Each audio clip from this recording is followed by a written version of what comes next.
So we have a pretty sunny outlook. The global economy is growing.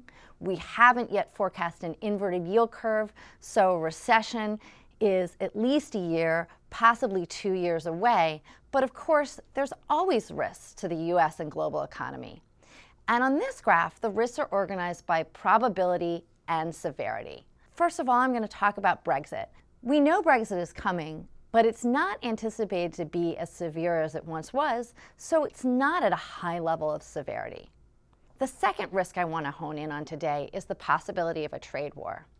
Now, of course, every side is incentivized to prevent a trade war. That's why the probability is not at the maximum probability. But it is at maximum severity, and that's because if a trade war were escalated, the severity could actually be quite high.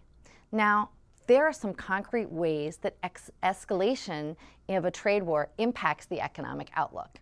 One primary transmission mechanism is via equity market volatility.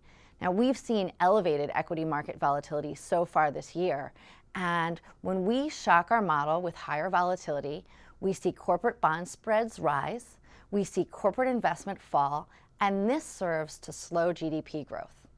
A 10-point change in the VIX over the course of a quarter reduces GDP by 37 basis points for that quarter.